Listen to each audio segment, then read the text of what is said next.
السلام علیکم friends, welcome to کتاب نگری یوٹیوب چینل کتابوں کی نگری میں خوش آمدید۔ میں ہوں آپ کی ہوسٹ اقرا یاسین اور آج میں آپ کے لیے لے کر آئی ہوں مہنور شہزاد کے قلم سے تحریر کردہ ناول نیم البدل کے ایپیسوڈ نمبر 34 کو لے کر۔ اس ایپیسوڈ کو سٹارٹ کرنے سے پہلے آپ جلدی سے کر لیجئے ہمارے چینل کو سبسکرائب، ویڈیو کو لائک اور کلک کر لیجئے بیل آئیکن کو۔ اب آتے ہیں ایپیسوڈ کی جانب۔ آج مہندی تھی اور سبھی لوگ ابھی ناشتہ کرنے کے لیے ڈائننگ ٹیبل پر ایک ساتھ موجود تھے۔ تبھی عاطف ملک کا فون بجا تو ان کا دھیان فون پر آتی کال کی جانب گیا۔ السلام علیکم۔ عاطف ملک ٹیشو سے ہاتھ صاف کر کے کال اٹینڈ کرنے فون کان سے لگائے پوچھنے لگے۔ وعلیکم السلام عاطف صاحب، میں انسپکٹر اکرم بات کر رہا ہوں۔ آپ کے نواسے وقاص کے فلیٹ میں لاش ملی ہے۔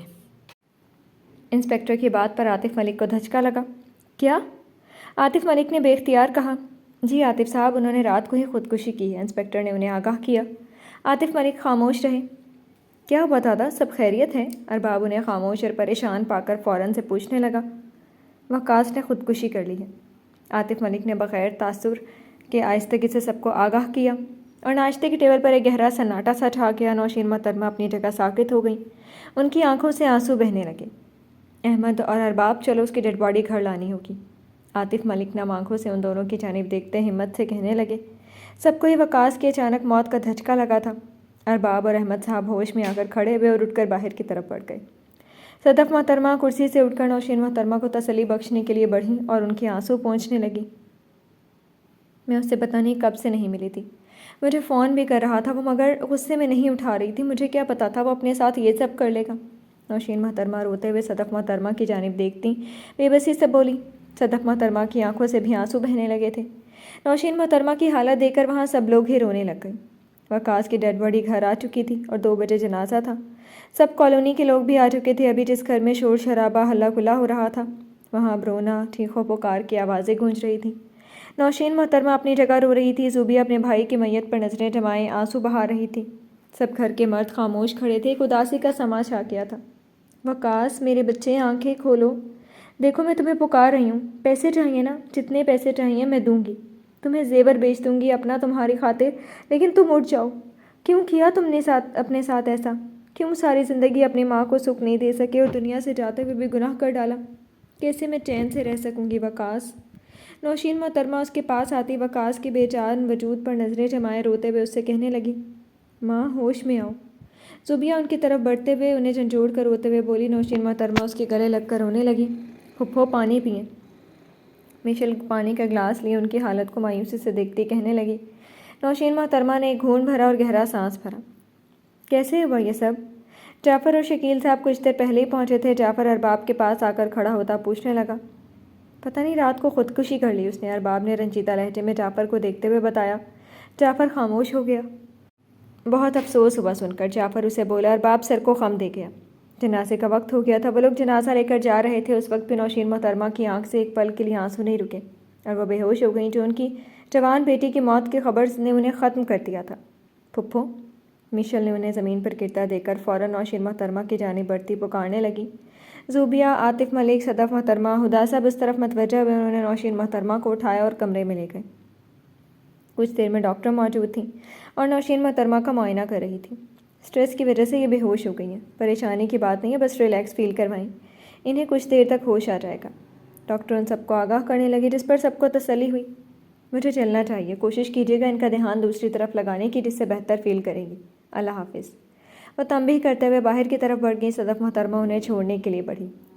یہ ناول آپ کتاب نگری یوٹیوب چینل پر پڑھ اور سن رہے ہیں۔ کیا سوچ رہی ہو؟ ارباب شام کے وقت کمرے میں آیا تو مشل کو بالکنی میں گمسم کھڑا پا کر اس کی طرف بڑھتے ہوئے پوچھنے لگا۔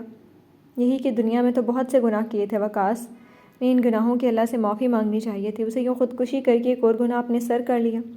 مشل رنجیدہ لہجے میں نظریں سامنے مرکوز کی ارباب سے کہنے لگی، یہ تو اسے خود سوچنا چاہیے تھا۔ اس نے زندگی میں اس قدر برے کام کیے کہ وہ ڈپریشن میں چلا گیا اور اسے خود بھی سمجھ نہیں آیا کہ اسے کیا کرنا چاہیے۔ ارباب نے گہرا سانس خارج کرتے ہوئے کہا۔ مشل اسے دیکھنے لگی۔ اللہ اس کی مغفرت کرے، آمین۔ مشل اسے دیکھتے ہوئے وقاص کے لیے دعا کرنے لگی۔ اس نے تمہارے ساتھ کیا کچھ نہیں کیا مشل، اس کے باوجود بھی تم اسے دعا دے رہی ہو؟ ارباب نے حیران کن نگاہوں سے اسے دیکھتے ہوئے بولا۔ ارباب، وہ اس دنیا میں نہیں ہے اور دل صاف رکھنا چاہیے۔ اگر میں اس کی وہ سب چیزیں نہیں بھولتی اور معاف نہیں کرتی، اس میں اس میں اور مجھ میں کوئی فرق نہیں ہوگا، اور اللہ کو معاف کرنے والا انسان سب سے زیادہ پسندیدہ ہے، تو بس جو اللہ کو پسند ہے وہ مجھے پسند ہے۔ مشل لبوں پر اداس مسکراہٹ سجائے بولی، ارباب کے ہونٹوں پر بھی مسکراہٹ نمودار ہوئی۔ یہ ناول آپ کتاب نگری یوٹیوب چینل پر پڑھ اور سن رہے ہیں۔ زوبیہ نوشین محترمہ کو میڈیسن دے کر سلا چکی تھی اور وہ وہیں کاؤچ پر بیٹھی ہوئی آنسو بہا رہی تھی۔ زوبیہ، بہار اس کے پاس آتے ہوئے اس کا ہاتھ تھام کر اسے پکارنے لگا۔ زوبیہ نے نم آنکھوں سے اسے دیکھا۔ صبر کرو، ایک دن اس دنیا سے سب نے جانا ہے۔ وقاص کا وقت آ گیا تھا، اس کے لیے دعا کرو کہ اللہ اس کی بخشش کرے، آمین۔ بہار اس کے آنسو پہنچتے ہوئے نرمی سے اسے کہنے لگا، اس کی بخشش نہیں ہو سکتی ہے بہار، اس نے خودکشی کی ہے۔ زوبیہ نے روتے ہوئے بھرائی آواز میں کہا، اللہ بہت رحیم ہے، وہ بخش دینے والا ہے۔ وحاج نے اسے مسکراتے ہوئے کہا تھا۔ زوبیہ نے آمین بولا اور اس کے سینے پر سر رکھ گئی۔ تم اگر ایسے رو گی تو پھر پھپھو کو کون سنبھالے گا؟ تمہیں تو ان کا سہارا بننا ہوگا، انہیں ہمت دینی ہوگی۔ وحاج اسے پیار سے سمجھانے جس پر وہ اس بات میں سر ہلا گئی۔ یہ ناول آپ کتاب نگری یوٹیوب چینل پر پڑھ اور سن رہے ہیں۔ وقاص کو گزرے ہوئے مہینہ ہو چکا تھا، نوشین محترمہ کو بھی اب صبر آ گیا تھا۔ وہ لوگ ٹی وی لاؤنج میں بیٹھے ہوئے تھے۔ خوشی ہوئی نوشین تمہیں باہر دیکھ کر۔ اچھا کیا تم نے، کیسا محسوس کر رہی ہو اب؟ احمد صاحب نے مسکراتے ہوئے اپنی بہن سے پوچھا۔ بہتر، نوشین محترمہ نے مختصر سا جواب دیا۔ صبر کرو میری بچی، صبر کرو اور وقاص کے لیے بخشش کی دعا کرو، عاطف ملک انہیں نرمی سے کہنے لگے۔ نوشین محترمہ ان کی جانب متوجہ ہوئیں۔ جو سب اس نے کیا وہ اس سزا کا حقدار تھا۔ ماں تو ماں ہوتی ہے، اسے اپنی اولاد سب سے زیادہ پیاری ہوتی ہے۔ مجھے بھی وقاص بہت پیارا تھا۔ بے شک اللہ بخشنے والا ہے، لیکن وہ تب تک نہیں بخشتا جب تک جس بندے کو تکلیف نہ دی ہو وہ بخشے۔ اس نے مشل کو بہت تکلیف پہنچائی تھی، اس کی عزت کو خراب کیا، اور معافی مانگنا تو دور بلکہ پھر اس کے ساتھ غلط کرنے جا رہا تھا۔ مشل کی جگہ کوئی بھی ہوتا اسے کبھی معاف نہیں کرتا۔ نوشین محترمہ افسردگی سے مشل کی جانب دیکھتے ہوئے شرمندہ سے بولی تھی۔ مشل ان کے پاس آ کر بیٹھی۔ میں نے معاف کر دی ہے پھپھو، وقاص کو بغیر اس کے معافی مانگے اللہ اس کا ضرور بخشیں گے، ہم سب دعائیں کریں گے اس کے لیے۔ اللہ اپنے بندوں سے 70 ماؤں سے زیادہ پیار کرنے والا ہے، وہ بخشنے والا مہربان ہے۔ مشل نے نوشین محترمہ کو مسکراتے ہوئے دیکھ کر نرمی سے بولا۔ نوشین محترمہ نے اسے گلے سے لگایا۔ تم واقعی بہت اچھی ہو مشل، بہت زیادہ۔ اللہ تمہیں دنیا جہاں کی ساری خوشیاں عطا کرے جس کی تم حقدار ہو۔ نوشین محترمہ اسے سینے سے لگائے بھرائی ہوئی آواز میں بولی، جس پر مشل مسکرا دی، اور ان دونوں کو ایسے دیکھ کر سب مسکرا دیے۔ آ جائیں سب کھانا کھاتے ہیں، صدف محترمہ نے کہتے ساتھ سب کو اپنی طرف متوجہ کیا، تو سب لوگ ڈائننگ ٹیبل کی طرف بڑھ گئے۔ یہ ناول آپ کتاب نگری یوٹیوب چینل پر پڑھ اور سن رہے ہیں۔ وقاص کی ڈیتھ کی وجہ سے شادی تو ختم ہو گئی تھی، تبھی عاطف ملک نے فیصلہ کیا کہ گھر میں ایک چھوٹا سا فنکشن رکھ کر زوبیہ اور ہدا کو سادگی سے ان کے گھر رخصت کر دیا جائے، جس پر سب لوگ رضامند ہو گئے۔ زوبیہ اور ہدا ٹراؤزر شرٹ میں بالکل سادہ سے تیار تھیں، اور وہیں بہار اور جعفر بھی کرتا شلوار میں ملبوس اچھے لگ رہے تھے۔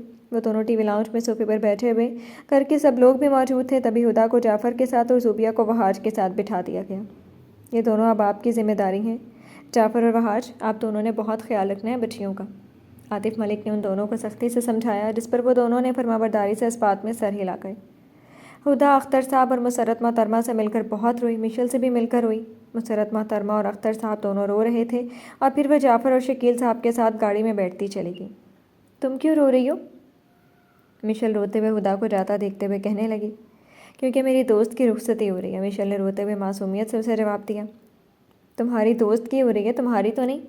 ارباب نے نفی میں سر ہلا کر کہا۔ مشل نے اسے دیکھا۔ میری دوست کی تو ہو رہی ہے نا؟ مشل سرخ ناک لیے خفگی سے کہتے ساتھ آنسو پہنچنے لگی۔ ارباب اس کے چہرے کے تاثرات دیکھ کر بے اختیار مسکرا دیا۔ مشل بچے جاؤ، زوبیہ کو وحاج کے کمرے میں چھوڑا۔ صدف محترمہ نے مشل کو مخاطب کیے نرمی سے کہا۔ مشل اس بات میں سر ہلا کر زوبیہ کو اپنے ساتھ لیے کمرے کی طرف بڑھ گئی۔ زوبیہ بیڈ پر بیٹھ گئی۔ اب اپنے شوہر کا انتظار کریں، میں تو چلی، مشل اسے چھیڑتے ہوئے کہتے ساتھ کمرے سے باہر کی جانب بڑھ گئی۔ یہ ناول آپ کتاب نگری یوٹیوب چینل پر پڑھ اور سن رہے ہیں۔ وحاج کمرے میں داخل ہوا تو زوبیہ بیڈ پر بیٹھی ہوئی تھی۔ وحاج مسکراتے ہوئے اس کی طرف بڑھا اور اس کے سامنے آ کر بیٹھا۔ تم بہت پیاری لگ رہی ہو، وحاج نے زوبیہ کے چہرے پر نظریں جمائے پیار سے کہا۔ میں تو بالکل سادہ ہوں، میں تو تیار بھی نہیں ہوئی۔ زوبیہ نے ایک نظر اٹھا کر اسے دیکھا اور واپس پلکیں جھکا لیں۔ مگر تم پھر بھی بہت خوبصورت لگ رہی ہو، تم مجھے بہت پیاری لگتی ہو، وحاج نے اس کا ہاتھ اپنے ہاتھ میں لیتے ہوئے رومانوی لہجے میں کہا۔ زوبیہ کے ہونٹوں پر مسکراہٹ نمودار ہوئی۔ شکریہ، وہ سرخ کال لیے دھیمے لہجے میں کہنے لگی۔ تمہاری منہ دکھائی، وحاج نے جیب سے ایک باکس نکالا اور کھول کر ایک ڈائمنڈ کے سفید موتیوں والی بریسلیٹ نکال کر اس کی کلائی میں پہنانے لگا۔ بہت خوبصورت ہے۔ صوبیہ نے ستائشی نگاہوں سے اس بریسلیٹ کو دیکھ کر دل سے تعریف کی۔ شکریہ، خوبصورت لوگوں کو خوبصورتی تحائف دیے جاتے ہیں۔ وحاج شوخیہ لہجے میں اسے کہنے لگا، جس پر صوبیہ کی مسکراہٹ گہری ہوئی۔ صوبیہ، میں تم سے وعدہ کرتا ہوں میں تمہیں ہمیشہ خوش رکھوں گا۔ تمہارے چہرے کی یہ مسکراہٹ کبھی غائب نہیں ہونے دوں گا۔ تمہارے ساتھ ہر طرح کا کمپرومائز کروں گا۔ مجھے معلوم ہے اس کی ضرورت نہیں پڑے گی، مگر اگر کبھی پڑی تو میں ضرور کروں گا۔ تم میری پہلی اور آخری بات ہو۔ میں اپنی زندگی کا ہر لمحہ، خوشی یا مایوسی کا، تمہارے ساتھ گزارنا چاہتا ہوں۔ وحاج اس کا ہاتھ اپنے دونوں ہاتھوں میں چھپائے وعدہ کرنے لگا، میں دنیا کی سب سے خوش نصیب لڑکی ہوں جسے آپ ملے۔ صوبیہ اسے پیار بھری نگاہوں سے دیکھتے ہوئی کہنے لگی۔ وحاج مسکرایا، میں وعدہ کرتی ہوں میں زندگی کے ہر لمحے میں آپ کے ساتھ ہوں گی۔ صوبیہ مسکراتے ہوئے اسے بولی۔ وحاج نے اس کی پیشانی پر اپنے ہونٹوں کا لمس محسوس کروایا۔ یہ ناول آپ کتاب نگری یوٹیوب چینل پر پڑھ اور سن رہے ہیں۔ جعفر اور ہدا کمرے میں آئے۔ جعفر نے اسے بیڈ پر بٹھایا۔ موم ہوتی تو وہ یہ سب کرتی۔ جعفر نے افسردگی سے اسے بولا۔ ہدا نے سر اٹھا کر دیکھا۔ میں سمجھتی ہوں مجھے یہ ویلکم بھی بہت پیارا لگا۔ ہدا مسکراتے ہوئے اسے دیکھتے ہوئے کہنے لگی۔ جعفر کے ہونٹوں پر مسکراہٹ نمودار ہوئی۔ تم بیٹو، میں بس ابھی آیا، ڈیڈ نے بلایا مجھے۔ جعفر اسے نرمی سے کہتے ساتھ کمرے سے باہر کی طرف بڑھ گیا اور ہدا اس کے کمرے میں نظر دوڑانے لگی۔ کمرہ واقعی بہت خوبصورت اور بڑا تھا اور وہاں ڈیکوریشن کے لیے موجود ہر چیز لاجواب تھی۔ ہدا بیڈ سے اٹھ کر ڈریسنگ ٹیبل کے سامنے آئی تو مختلف پرفیومز پڑے دیکھے۔ اوہ، تو جناب کو پرفیومز بہت پسند ہیں۔ ہدا اندازہ لگاتے ہوئے مسکرا کر خود سے کہنے لگی اور کمرے کی ایک ایک چیز کا جائزہ لینے لگی۔ کافی صفائی پسند بھی ہیں۔ ہدا تھوڑی حیران سی کہنے لگی اور پھر دروازے پر نظر ڈالی، وہ نہیں آیا تھا۔ ہدا کا چہرہ مرجھایا، وہ واپس بیڈ پر آ کر بیٹھ گئی۔ اس نے گھڑی پر نظر ڈالی جہاں 10:30 ہو رہے تھے۔ وہ 5 ایسے ہی بیٹھے اس کا انتظار کرنے لگے مگر وہ نہیں آیا تو ہدا نے بیڈ گراؤنڈ سے پشت ٹکائی اور انگڑائی لی۔ اس کی آنکھیں نیند سے بند ہونے لگیں۔ ہدا خود کو ایک دم ہوش میں لاتی سیدھی ہوئی اور آنکھیں کھولے وہ دروازے پر نظریں ٹکائی ہوئی تھی۔ جعفر صاحب تھے جو آنے کا نام ہی نہیں لے رہے تھے اور اب اس کی بس ہوئی تھی۔ وہ اسی پوزیشن میں بوجھل آنکھیں بند کرتے نیند کی وادیوں میں اتر گئی تھی۔ جعفر اس کے سونے کے کچھ دیر بعد ہاتھ میں کھانے کی ٹرے لیے ہدا کی جانب بڑھا۔ مجھے لگا تمہیں بھوک لگی ہوگی اس لیے پاستا بنا کر لایا۔ جعفر کہتے ساتھ نظریں بیڈ کی جانب اٹھا گیا۔ نظر ہدا کے سوتے ہوئے وجود پر گئی۔ اس کے ہونٹوں پر مسکراہٹ نمودار ہوئی۔ وہ ٹرے ٹیبل پر رکھ کر اس کی طرف بڑھا۔ I am sorry. جعفر اس کے چہرے پر آئی شرارتی لٹ کو کان کے پیچھے کرتا نرمی سے کہنے لگا اور جھک کر اس کی پیشانی چوم کے اپنے جسم پر کسی کا لمس محسوس کرتے ہی ہدا کی نیند میں خلل پیدا ہوا۔ اس کی آنکھ کھل گئی، نظر جعفر پر گئی۔ خیال آ گیا بیوی بھی کمرے میں موجود ہے۔ ہدا خفگی سے اسے بولی، جس پر جعفر خاموش رہا۔ مجھے بہت نیند آ رہی ہے، میں سونے لگی ہوں، گڈ نائٹ۔ ہدا اسے کہتے ساتھ چہرے کا رخ دوسری طرف کرنے لگی۔ مجھے لگا تمہیں بھوک لگی ہوگی اس لیے پاستا بنا کر لایا تمہارے لیے۔ جعفر نے اسے نرمی سے آگاہ کیا۔ ہدا نے پلٹ کر اسے دیکھا۔ کیا؟ ہدا بے یقینی سے اسے دیکھنے لگی۔ بھوک تو اسے واقعی لگی تھی مگر جعفر اس کے لیے کھانا بنا رہا تھا، اسے بالکل بھی اس بات کا اندازہ نہیں تھا۔ آپ نے خود بنایا؟ ہدا نے اس سے پوچھا۔ جعفر اس بات میں سر ہلا گیا۔ آپ نے کیوں بنایا؟ آرڈر کر لیتے ہم۔ ہدا فوراً سے سیدھی ہو کر بیٹھتی اسے کہنے لگی، یہ خیال مجھے کیوں نہیں آیا؟ جعفر اپنی عقل پر ماتم کرتے ہوئے بولا۔ ہدا مسکرانے لگ گئی۔ تمہیں بھوک لگی ہے؟ جعفر نے اس سے پوچھا، جس پر ہدا اس بات میں سر ہلا گئی۔ تو پھر پاستا کھاتے ہیں۔ جعفر کہتے ساتھ اٹھ کر ٹیبل سے ٹرے اٹھاتا ہدا کی جانب بڑھا۔ ہدا اور جعفر دونوں نے مل کر پاستا کھایا۔ ہدا نے برتن اٹھا کر سائڈ پر رکھے۔ بہت مزیدار تھا پاستا، سچ میں۔ ہدا اس کے دل سے تعریف کرنے لگی۔ جعفر مسکرایا اور اس کی طرف بڑھ کر پیچھے سے حصار میں لیا۔ شکریہ، بس کے کان کے قریب لب لائے جھک کر کہنے لگا۔ ہدا کی ہارٹ بیٹ مس ہوئی۔ میری منہ دکھائی؟ ہدا کانپتے ہوئے اس سے پوچھنے لگی۔ جعفر کو فوراً خیال آیا، آؤ میرے ساتھ۔ جعفر اس کا ہاتھ تھامے کہتے ساتھ بیڈ پر واپس لا کر بٹھانے لگا۔ ہدا بیٹھ گئی۔ جعفر نے ڈرا سے ایک بڑا سا باکس نکالا۔ یہ تمہارے لیے۔ جعفر ہدا کے سامنے کرتے ہوئے مسکرا کر کہنے لگا۔ ہدا نے مسکراتے ہوئے تھاما اور کھولا۔ اس میں ایک خوبصورت ایئر رنگ، نیکلیس اور بریسلیٹ کا سیٹ موجود تھا جو بے حد خوبصورت تھا۔ یہ واقعی بہت خوبصورت ہے۔ ہدا نے دل سے اس کی چوائس کی تعریف کی۔ جعفر کی نظریں اس پر موجود تھیں۔ شکریہ میری زندگی میں آ کر میری بے رنگ زندگی کو خوبصورت بنانے کے لیے۔ جعفر اس کا ہاتھ تھامے محبت بھرے لہجے میں کہنے لگا۔ ہدا کے گال سرخ ہوئے، وہ پلکیں جھکا گئی۔ جعفر نے اس کے ہونٹوں پر لب رکھ دیے، وہ پیر کے ناخن تک سرخ ہو گئی۔ تم اتنا شرماؤ گی تو بہت مشکل ہو جائے گی۔ جعفر اس کے قریب ہوتا گمبھیر لہجے میں کہنے لگا۔ ہدا کی ہارٹ بیٹ مس ہوئی۔ جعفر اس پر جھک گیا۔ یہ ناول آپ کتاب نگری یوٹیوب چینل پر پڑھ اور سن رہے ہیں۔